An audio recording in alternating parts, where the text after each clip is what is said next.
Bonjour et bienvenue sur TV Lunel. Nous nous retrouvons aujourd'hui pour une nouvelle édition de l'Écho des femmes qui est dédiée au parcours, à l'expertise et à l'innovation de femmes qui font rayonner notre territoire. Et aujourd'hui, donc, j'ai le plaisir d'être entourée de Allegra Guess. Bonjour. Et bonjour Christine. Et Christine Buor. Merci de nous avoir retrouvées toutes les deux, d'avoir accepté notre invitation sur le plateau. Donc Allegra, vous êtes médiatrice équine et cofondatrice des retraites Freedom. C'est ça. Avec Christine, justement. Et vous êtes psychanalyste, hypnothérapeute, praticienne de Qigong et de Chiasu. Tout à fait, c'est ça. Je dirais entre autres, parce que je sais que l'une et l'autre, vous êtes multicasquettes, mais on va se concentrer sur cette partie-là aujourd'hui. Donc, avant de parler de ce que vous faites, des retraites que vous proposez, j'aurais bien voulu avoir des renseignements sur votre rencontre. Quel a été le déclic? Comment vous vous êtes rencontrés? Et pourquoi avoir créé cette retraite Freedom ensemble? Absolument. En fait, Christine et moi, on fait partie du même réseau d'entrepreneurs. Oui. Et mon compagnon, Lionel, qui faisait des séances avec Christine, lui a mentionné mon désir de créer des retraites immersives avec les chevaux. Et en fait, je pense que, Christine pourra répondre, mais je pense que ça lui a fait tilt parce que Christine est passionnée de chevaux depuis plus de 20 ans. Et quand on rassemble notre passion et le bien-être des autres, il y a quelque chose qui nous parle en fait. Ça fait un binôme collaboratif excellent. C'est ça. Et Christine? Tout à fait. C'est vrai que quand c'est son compagnon qui m'en a parlé, donc je l'ai contactée pour voir avec elle exactement où elle en était dans son projet. Et tout en lui expliquant dans la conversation, parce qu'il avait oublié de lui mentionner, que j'étais cavalière depuis que je suis petite. Et que dans ma famille, les chevaux, comme je vous avais dit, et comme je lui ai dit, mais un grand-père avec une écurie il y a très très longtemps avec des médailles. J'ai un cousin à l'heure actuelle en Vendée qui a également une écurie avec des chevaux. Et moi, j'ai toujours monté à cheval. Mon père, mon frère et moi, on a toujours été des cavaliers et des cavalières. Donc du coup, ça a parlé. La passion, les chevaux. La passion, les chevaux et la partie thérapeutique qui se rajoute dans le bien-être avec les chevaux pour les personnes. Très bien, ok. Alors Allegra, quand on a préparé notre émission ensemble, vous m'avez dit que vous avez vécu 16 ans aux États-Unis.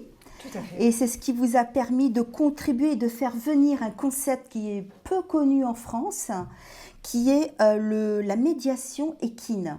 Tout à fait. Donc en France, ça se développe quand même de plus en plus. On parle de médiation équine ou d'équi-coaching.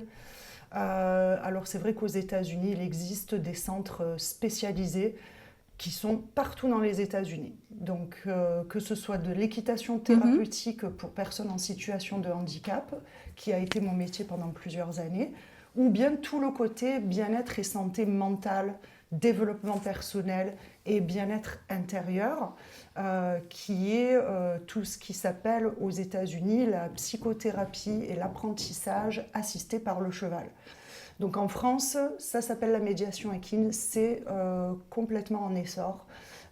Ça n'a pas rejoint, on va dire, la dimension que ça a pris aux États-Unis, mais peut-être que c'est en bonne voie. En tout cas, je l'espère parce que c'est vraiment une pratique qui est magnifique et qui fait beaucoup de bien. Vous connaissiez, Christine, cette déjà médiation qui utilise le cheval? Alors, comme je suis formée à beaucoup de thérapies, oui. Depuis 21 ans que j'ai un cabinet à Fabrègues, que je travaille en consultation en visio, c'est vrai que je savais déjà que ça existait. Je ne connaissais pas trop aux alentours, je n'avais pas trop cherché de toute manière non plus. Mais du coup, notre rencontre, effectivement, depuis qu'on a commencé notre collaboration, sur Internet, je vois plusieurs personnes qui en font dans plusieurs régions de France, en fait. Oui, alors en fait, vous avez découvert que le cheval pouvait devenir un révélateur d'émotions. C'est un lien émotionnel également dans la famille. C'est quelque chose, en fait, qui vous lie un petit peu là-dessus. Oui, tout à fait. Comme moi, en étant cavalière, et puis, comme on disait, c'est une thérapie. Le cheval nous aide pour les personnes, comme là, on voit le petit jeune homme, dans tout son ressenti dans les émotions, dans les tristesses, les colères, tout ce que ça peut aider à travailler. Donc, Allegra fait sa partie, et moi, en tant que thérapeute, je me mets à côté, je regarde un petit peu tout ça d'un autre œil. Alors, vous utilisez en tant que psychanalyste l'outil Qigong et le Shiatsu. Pourquoi ces 3 éléments vous paraissent complémentaires, justement? On va laisser la parole à Allegra après pour comprendre comment vous utilisez tous ces outils avec le cheval en plus. Mais en fait, dans les journées, week-ends qu'on a proposées, donc les retraites Freedom, que ce soit pour les enfants, les ados et les adultes d'ailleurs, c'était la médiation équine dans un certain nombre de créneaux horaires, puis de leur proposer autre chose, des moments de détente et des moments de partage par rapport au corps et aux émotions. Et le Qigong et le Shiatsu, c'est de la médecine traditionnelle chinoise. Donc c'est se relier à son corps, écouter son corps, respirer, faire circuler l'énergie dans le corps. Et donc c'était complémentaire à un travail de médiation équine thérapeutique. Voilà, c'était de proposer dans toute une journée ou un week-end un ensemble de propositions en fait. Alors on le voit bien en fait que dans votre démarche, que ce soit l'une ou l'autre, il y a donc le cheval au milieu comme dénominateur. Vous complétez également toute l'expertise de Christine et vous faites comment vous? Tout à fait. En fait, après avoir passé plusieurs années à faire ce métier aux États-Unis, j'ai décidé de ramener en France certaines méthodes. Notamment, une des méthodes est de se mettre en binôme avec un spécialiste équin, moi, et une thérapeute, Christine. C'est quelque chose qui est assez répandu aux États-Unis, et donc ça s'appelle, aux États-Unis, c'est de la thérapie équine.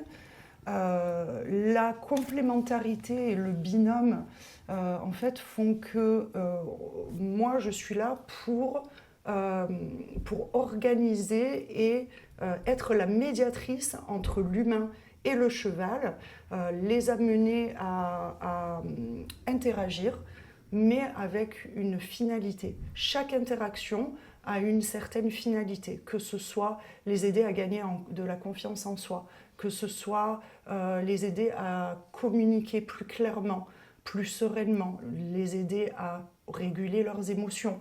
Et il y en a tant d'autres. Donc en fait, ce binôme avec une personne, une thérapeute, va venir encadrer cette séance de manière thérapeutique. Quand il y a des émotions fortes qui surgissent, on a le côté thérapeute qui va venir accueillir tout ça. Elle va créer un environnement sain et bienveillant et elle va les aider à acquérir des outils. Donc les chevaux apprennent des outils et le côté thérapeutique apprend des outils. Donc le but, c'est d'équiper les gens pour que quand ils repartent à la maison, ils ont tout ce qu'il faut pour aborder une vie plus sereine. Et c'est plus facile avec un cheval. Pourquoi le cheval? Voilà. Parce que beaucoup se posent cette question. Voilà, pourquoi le cheval? C'est ça.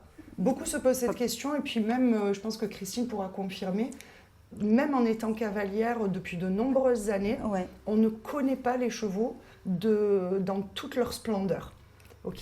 Donc j'ai beaucoup de personnes qui viennent, qui sont cavaliers et qui redécouvrent les chevaux en me disant « mais je ne savais pas qu'un cheval pouvait faire ça ». Mais c'est incroyable parce qu'un cheval fonctionne beaucoup comme les humains par rapport aux émotions. Et les chevaux ressentent à travers de leur champ électromagnétique, ressentent ceux des humains. Et donc ils peuvent ressentir les émotions que ressentent les humains. Mais les humains, souvent, ils vont mettre une façade. Donc moi, je vais paraître heureux et apaisé, mais à l'intérieur, je bouillonne.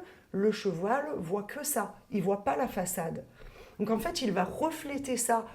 Par exemple, il ne va pas interagir comme on le veut, ou il va partir. Donc la personne, il va falloir qu'elle se pose un certain nombre de questions, à savoir comment est-ce que je peux interagir effectivement avec ce cheval. Peut-être qu'il faut que je régule mes émotions, peut-être qu'il faut que je me connecte à ce que je ressens intérieurement. Elle m'a fait faire l'exercice.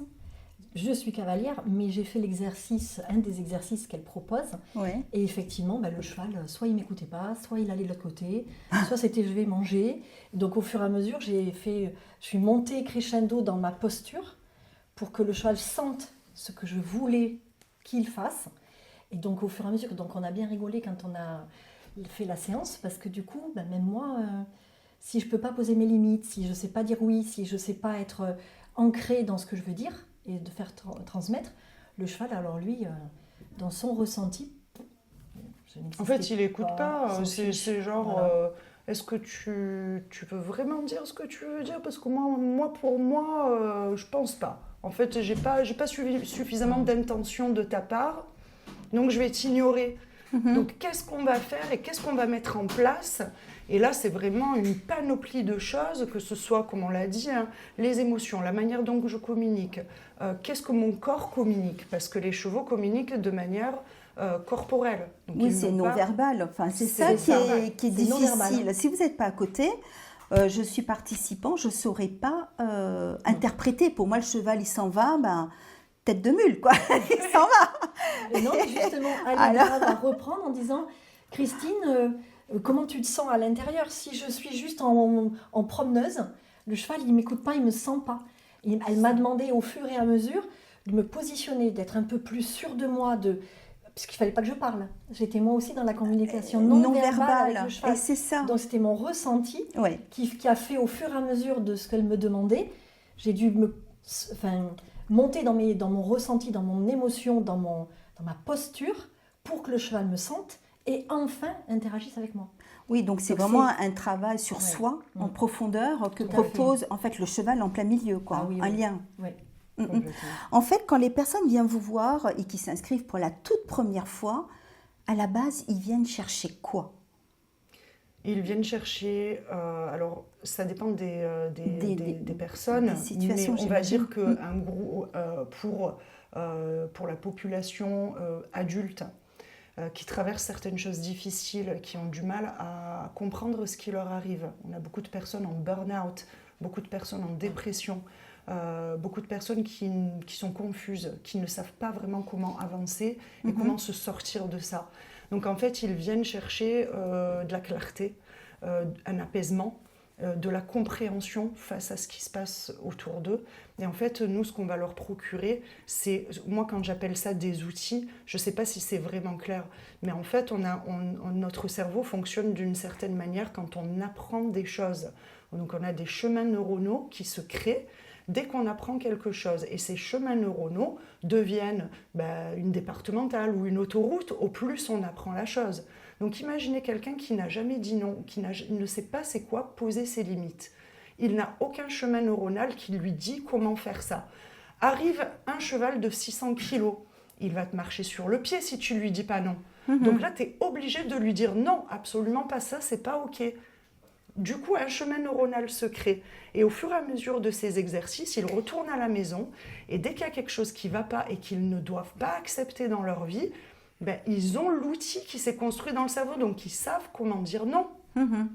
Et oui. Mais imaginez la transformation dans la vie de quelqu'un. Donc ça, on parle de population adulte. Pour les enfants, ça va être la compréhension de leurs émotions. Parce que les enfants ont du mal à mettre les mots sur ce qu'ils ressentent. Okay. Donc, ils vont pouvoir vraiment déceler ce qu'ils ressentent à chaque étape, comprendre que nos émotions sont des alliés et comment est-ce qu'on peut travailler avec, savoir que je peux baisser le volume si je veux, ou je peux augmenter le volume si je veux. Donc, peu importe la population, que ce soit des enfants ou des adultes, les choses qu'ils peuvent apprendre et la transformation qui peut se passer dans leur vie est immense. Oui, c'est une réelle prise de conscience de son pouvoir, de ce qu'on peut faire. Oui. Parce que du coup, de toute manière, justement, dans les séances comme ça, et puis ma partie à moi, ça sera justement des enfants ou des adultes qui, en n'ayant pas réussi ou réussi à interagir avec le cheval, qu'est-ce qui se passe derrière? Pourquoi? Comment? Qu'est-ce qui s'est passé comme vécu? Est-ce qu'il y a quelque chose qui est à l'origine? Du coup, ça va être ma partie à moi d'aller peut-être discuter, voir avec la personne. C'est ça, parce que c'est exactement là où la médiation équine s'arrête et où la thérapie commence, en fait. Ok. Alors, la question que je me suis posée également, est-ce qu'il faut être à l'aise avec les chevaux? Est-ce qu'il faut savoir faire du cheval? Pas du tout. Ou pas vraiment? Alors, pas du tout. Vas-y. On a fait l'exercice avec deux jeunes ados il y a quelques mois, quelques semaines, pardon. Et du coup, donc, j'ai passé des coups de fil pour des femmes dans mon cabinet, par rapport à mon cabinet. Et donc, une des jeunes filles est venue avec sa copine. Donc, je suis allée les chercher, on y est allé, on a fait les exercices. Une des deux découvrait le cheval, elle ne connaissait pas du tout. Elle était enthousiaste. L'autre était beaucoup plus réservée, elle n'était pas très à l'aise. Alors moi, comme c'était ma patiente, je la connaissais. Mais du coup, en voiture au retour, donc elles sont arrivées plus ou moins à aller toucher les chevaux, à vouloir être prises en photo avec les chevaux, à se mettre en faisant attention quand on avançait nous, toutes les quatre, toutes les deux avec les deux jeunes filles, comme un troupeau, et les chevaux qui nous suivaient derrière ou qui nous passaient par devant d'un côté à l'autre. Ouais. Donc elle guidait en disant, voilà, nous le troupeau, on avance. Donc elle était devant, moi derrière, on faisait un troupeau. Et en tout cas, donc on a fait ces exercices-là, et au retour en voiture, la jeune fille qui était ma patiente a fini par me dire, et elle ne l'avait pas dû me le dire dans le cabinet, qu'elle avait eu un problème avec un cheval il y a quelques années, et que du coup là, ça l'avait réconciliée avec les chevaux. Même si elle n'avait pas été totalement à l'aise, en tout cas, elle l'avait fait, même si on le sentait bien, et je le voyais qu'elle était quand même physiquement à distance par rapport à sa copine qui, elle, était trop contente de voir des chevaux, de toucher les chevaux, d'être prise en photo avec les chevaux. Mais du coup, en tout cas, ça l'a réconciliée avec les chevaux. Donc, du coup, c'est vrai que c'est la médiation équine, voilà, c'est tout un travail, c'est des exercices. Et moi, avec mon regard, comme je vous dis, pour les petites jeunes filles, j'ai bien vu qu'il y en a une qui n'était pas du tout à l'aise, l'autre totalement, on en a parlé au retour. Et en fait, elles étaient trop contentes toutes les deux, et déjà, ça a libéré des choses. C'est ça, c'est assez commun d'avoir peur des chevaux, en fait. C'est beaucoup plus commun que ce qu'on pense, parce que si on n'a jamais interagi avec eux et que vous vous retrouvez devant un truc de 600 kilos en face, ça peut être impressionnant. C'est intimidant. Oui. Donc je travaille avec beaucoup de personnes qui n'ont jamais interagi avec des chevaux ou qui en ont peur. Mais c'est le même concept en fait que ce dont je parlais tout à l'heure. C'est qu'une fois que vous apprenez à surmonter une peur, du coup ça vous donne des outils pour apprendre à en surmonter d'autres. Donc il y a cet élément-là qui rentre en jeu. Donc moi je dis, venez avec votre peur. Au contraire, c'est encore mieux. Alors, on va parler maintenant de la partie de vos accompagnements qui suscite beaucoup d'intérêt. C'est lorsque vous formez des accompagnements parents et enfants. Donc, les enfants, je crois que c'est à partir de 7 ans. C'est ça. C'est ça. Et ensuite, vous avez des accompagnements pour les ados et les adultes seuls. Alors, à l'écran, je vais commencer avec vous parce que vous avez souvent constaté que les enfants étaient réservés ou bien qu'ils avaient des difficultés à exprimer leurs émotions et que le cheval, comme vous l'avez dit tout à l'heure, arrivait par du non-verbal à créer du lien comme ça avec l'enfant. Ça se passe comment ? Parce que c'est pas évident quand même. C'est pas évident, c'est sûr, mais en fait, ça se passe tout naturellement. Je pense que les enfants ont une sensibilité particulière pour les animaux déjà de base. Du coup, l'interaction va venir susciter un intérêt chez eux. Et puis quand on fait face par exemple à un ado qui a la tête dans les écrans et qui a envie de rien, déjà on peut amener un enfant ou un adolescent de ce genre à avoir un petit intérêt pour quelque chose ou à ressentir quelque chose pour quelque chose de vivant. Et non seulement vivant, mais le cheval connecte à l'ancrage, à la nature, à l'instant présent. Donc en fait, il va venir créer un environnement qui est propice à un apprentissage très efficace de choses de la vie dont un humain a besoin pour fonctionner. Et on imagine que, je ne sais pas pour vous, mais en tout cas moi, j'aurais bien aimé en tant qu'enfant avoir des outils pour aborder la vie adulte un peu plus sereinement, pour comprendre pourquoi certaines choses de la vie se passent, pour comprendre pourquoi il y a des challenges, pourquoi ça se passe de telle façon, et pourquoi je ressens ce que je ressens. Donc en fait, en tout cas, j'ai vraiment une attention particulière pour les enfants parce que je trouve que c'est vraiment très très important de leur enseigner dès le plus jeune âge, et ils comprennent, mais tellement, ils comprennent parfois mieux que des adultes qui sont déjà ancrés dans leurs croyances et dans leur peut-être traumatisme. Ils comprennent très rapidement et ils sont capables, même après une séance, d'appliquer ce qu'ils ont appris. Et quand on fait de la médiation équine, on ne parle pas, comme quand Christine intervient, des traumatismes, de ce qui s'est passé. On donne que en fait, on se focalise sur les solutions. Donc ils sont vraiment parfaitement capables de voir que là, il a fallu que j'écoute le cheval pour me positionner, du coup, peut-être pour ne pas avoir une conséquence douloureuse. Du coup, peut-être qu'à la maison, il faut que je fasse pareil. Et oui. Alors justement, Christine, alors là, parfait, vous me donnez, je rebondis rapidement. Est-ce qu'on peut dire que vraiment le cheval, il crée un pont émotionnel entre l'enfant et le parent quand comment dire, quand ça devient conflictuel, quand il y a une rupture? Oui, parce que depuis quelques années, il y a quand même de plus en plus d'enfants en difficulté, de parents en difficulté sur la relation et la communication avec leurs propres enfants, que ce soit des petits-enfants, des ados et des jeunes adultes. Donc ça, je le vois régulièrement dans mon cabinet. Donc tout mon travail dans le cabinet, déjà, c'est d'essayer de retrouver une communication, de remettre le lien dans la famille. Et c'est vrai que le cheval va permettre, que ce soit à l'adulte parent, comme à l'enfant ou l'ado, de se remettre en relation avec une tierce personne, un tierce être vivant qui, comme elle dit, fait 600 kilos et à la hauteur on comme ça. On impose, voilà, physiquement. Là, il suffit de hein. voir la photo, Oui. voilà. Et donc, du coup, c'est sûr que cette relation, que ce soit les colères, les tristesses, les non-dits, les secrets, la communication, parce qu'il y a un vrai problème de communication depuis quand même quelques années. Effectivement, le téléphone n'est pas du tout, les tablettes, les ordinateurs, ça renferme les enfants dans leur jeu, dans leur monde. Comme elle disait, quand les enfants viennent en retraite, là, que ce soit une journée, un week-end, ou quand ils travaillent en individuel, seul, hors notre collaboration, ils sortent de la maison. Ils sortent de la maison, ils sortent des écrans, ils sortent du conflit ou des souffrances qu'il y a à la maison. Donc on propose un lieu à l'extérieur où tout va pouvoir être nouveau. Beaucoup d'enfants restent à la maison. Enfin, moi je suis plus âgée qu'Allegra. Quand j'étais jeune, on jouait dans la rue avec les copains et les copines, aux cow-boys, aux indiens et autre chose. Oui, voilà, mais du coup, certains enfants, moi je ne les vois pas dans les lotissements, dans la rue à jouer. Ils vont peut-être aller au stade, ils vont peut-être faire du vélo ou des choses comme ça, mais c'est pas du tout la même chose qu'avant.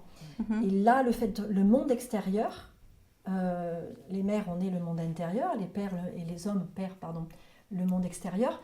Et là, nous, on va leur apporter à l'aide des chevaux et de tout ce qu'on tourne, tout ce qui est autour, parce que sur une journée ou un week-end, voilà, que ce soit le chassou sur chaise, là, dans les retraites, on va proposer à travailler entre le parent et l'enfant.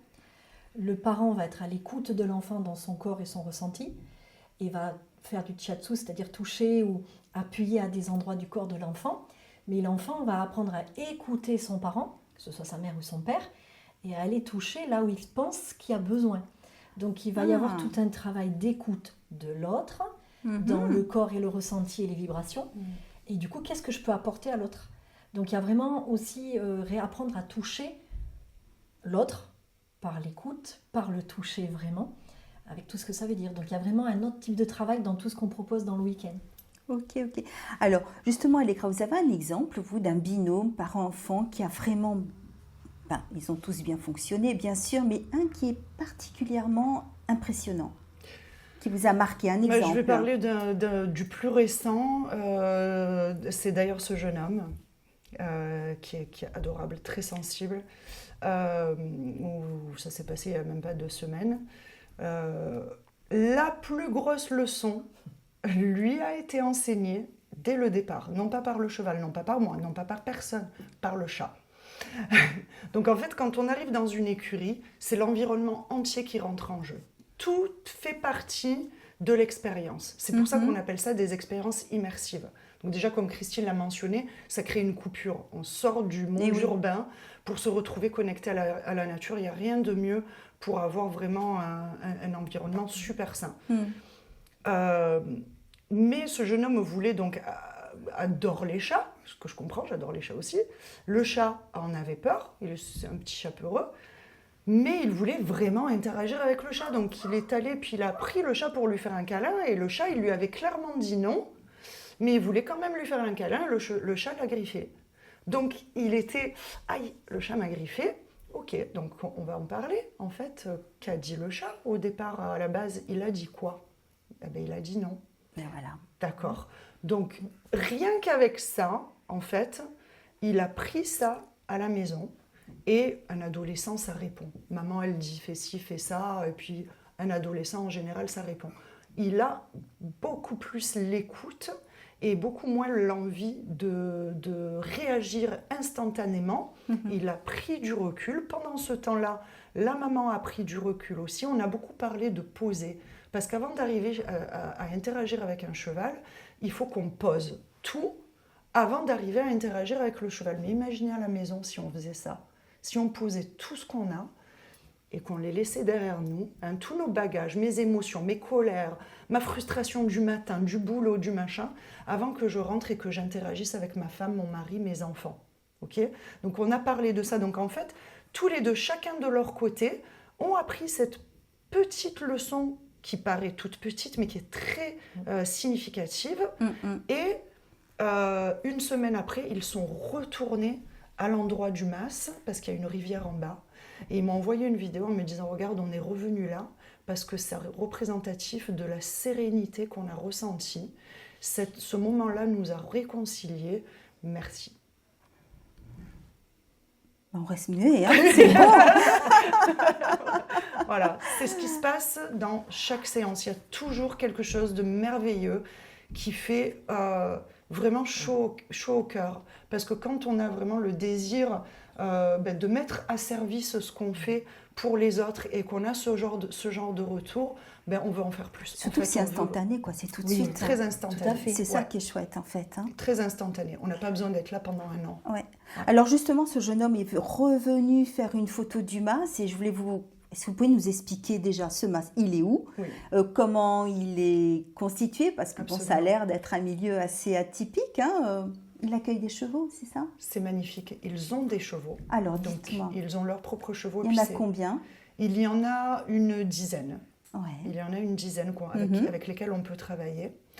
Et puis donc, c'est Valérie et Marc, les propriétaires de ce mas qui s'appelle le Mas Bas. Ils ont un grand gîte magnifique. Et en fait, tout le mas est fait de pierres, comme les mas de notre région, où on ressent l'historique. Dès qu'on arrive sur la propriété, c'est une propriété très jolie, où il y a vraiment le mas au milieu, avec le gîte qui en fait partie, qui peut accueillir des personnes, d'où les retraites sur plusieurs jours, où on dort sur place. Il y a une immense piscine, les chevaux sont tout autour, et la rivière en bas. Les propriétaires eux-mêmes, je pense que c'est important aussi de dire que les propriétaires eux-mêmes sont des personnes extraordinaires qu'on apprécie beaucoup avec Christine et qui, quand tous ces éléments-là sont mis en place, en fait, ça crée vraiment tous les éléments dont on a besoin pour proposer un endroit de ressources, un endroit où dès qu'on arrive, on se sent bien. Et donc ce mas, il est où ? Dans le Gard, dans l'Hérault? Il est dans le Gard. À côté de... À côté, à peu près une dizaine de minutes de Quissac. D'accord. C'est Ortou, Sérignac, Quillac. C'est le mas bas, c'est à Ortou, Sérignac. Et Valérie, c'est ça. Et Marc, donc dans ce gîte, ils accueillent pour d'autres... Si nous, on veut y aller que pour nous comme ça, hein, c'est vraiment un gîte qui accueille pour... qui est ouvert à tout le monde. Qui est ouvert à tout le monde. Voilà, mais vous l'avez réservé pour certains parce séjours, que Valérie aime justement le travail des chevaux avec les personnes. Oui. Donc, il y a même d'autres types de travail qui se font là-bas. Oui. Donc, elle a des chevaux qui sont en plus habitués à travailler avec les humains et qui, du coup, se donnent à ce jeu-là aussi. Parce qu'on a pu aller voir, où on peut regarder d'autres endroits où il y a des chevaux.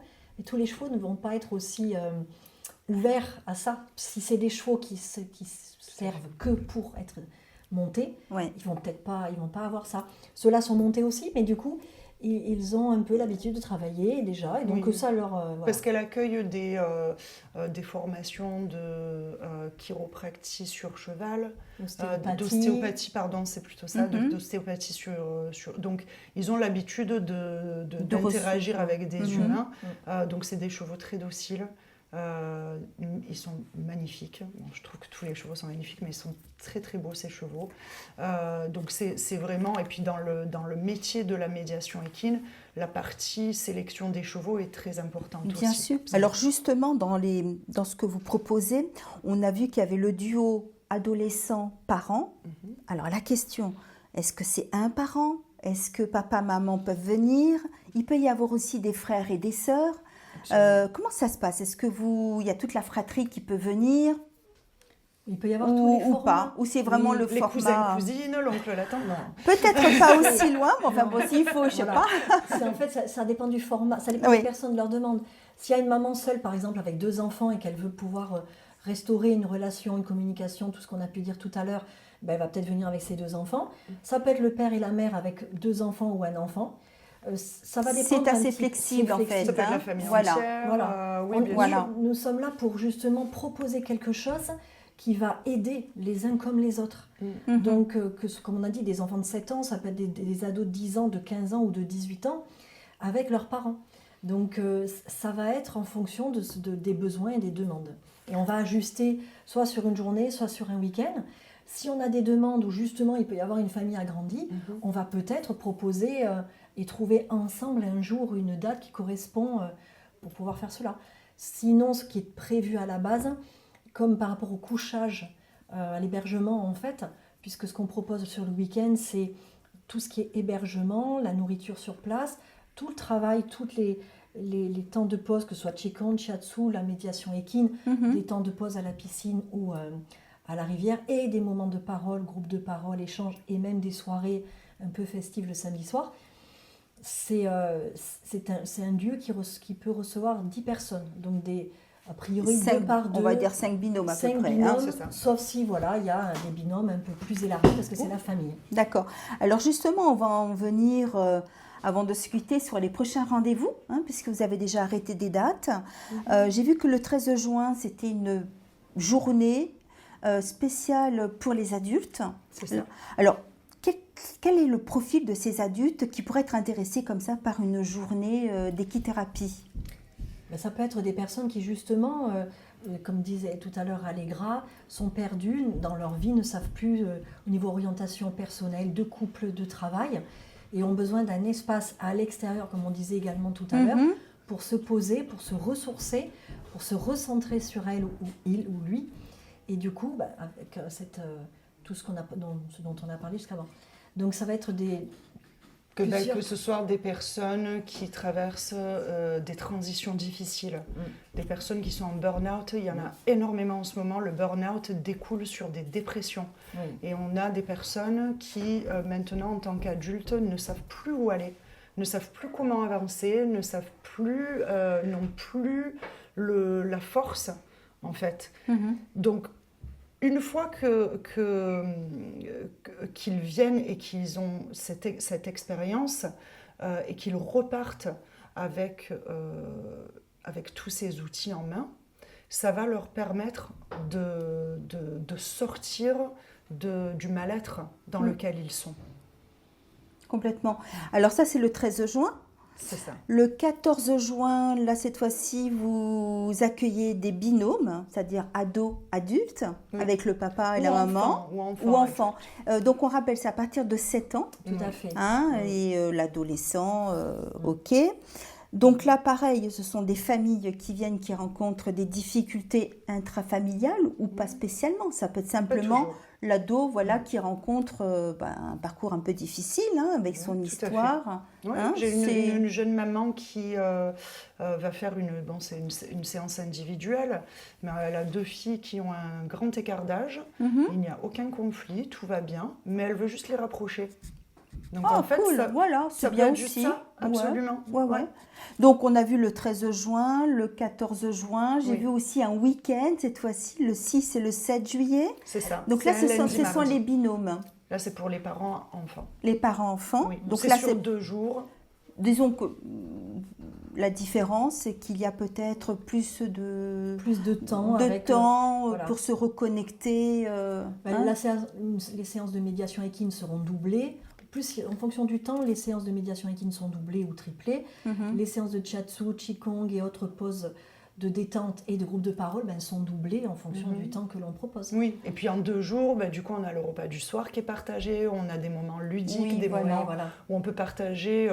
En fait, on va vraiment leur donner tous les éléments qui peuvent apporter du bien-être et du bonheur. Donc si on peut passer une soirée avec de la musique ou peu importe, quelque chose de festif, mais sain et encadré de manière bienveillante, c'est ça aussi. Absolument. Donc c'est cette dimension-là que va apporter un séjour plus long, en fait. Oui, parce que j'ai vu que vous aviez une 4e date prévue, donc ça c'est à la rentrée septembre, du 17 au 20 septembre, une retraite de 4 jours. Oui. Pour les adultes uniquement. Oui.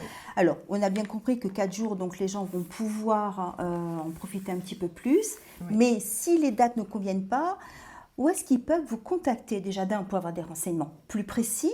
Et puis surtout, les dates ne leur conviennent pas. Où est-ce s'ils veulent pour quelque chose à la clé, veut dire sur mesure, c'est possible, voilà, une retraite individuelle, c'est possible aussi. Que ce soit une séance individuelle, que ce soit avec moi ou avec Christine, que ce soit une journée sur 2 jours ou sur 4 jours, ça pour l'instant c'est les formats qu'on propose. On peut absolument s'adapter aux groupes qui le demandent, à leur date et à leur créneau, à leur disponibilité. Alors Allegra, on peut vous retrouver où si on veut des renseignements? Alors on peut me retrouver sur mon site internet, oui. allegrallc.com, sur les réseaux sociaux, sur Facebook, Instagram. Puis bien sûr, on peut m'appeler tout simplement pour... Alors, c'est le 06 19 83 54 61. C'est ça. Ah, je le connais par cœur. Wow. Ok. Alors, avant qu'on se quitte, quel message vous voudriez faire passer aux personnes qui sont en difficulté, en souffrance, en une petite phrase, pour conclure? Je dirais que c'est une phase, que ça va aller mieux. Et venez nous voir, comme ça la phase sera plus courte. Pour se faire aider. Pour se faire aider. Christine? C'est de se donner du temps à soi pour prendre soin de soi. Et effectivement, que ce soit en individuel avec Allegra ou moi qui suis installée à Fabrègues, donc on peut me retrouver avec mon nom, Christine Buor. Mon numéro c'est le 06 65 74 47 90, donc dans le cabinet ou en visio, et dans tous nos week-ends ou journées. Et du coup, c'est vraiment prendre soin de soi et parler de soi, parler, de venir nous rencontrer pour aller bien, aller mieux, être au présent et vivre. De toute façon, on propose toujours une conversation qui durera le temps qu'elle dure. Et souvent, beaucoup de choses se dénouent lors de cette première conversation. Beaucoup de personnes nous disent rien qu'après cette conversation, je me sens déjà mieux. Donc, n'hésitez pas à nous appeler. On est vraiment là pour ça. Eh bien, merci à toutes les deux d'avoir partagé votre expérience et votre passion également, que ce soit pour le cheval ou pour votre propre métier. Et merci à vous tous de nous avoir suivis sur TV Lunel et je vous dis à très bientôt pour une nouvelle édition de l'Écho des femmes. Au revoir. Merci beaucoup, Christine.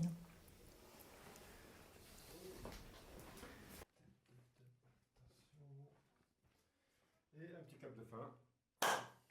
Voilà, clac, c'est fini. Bonjour.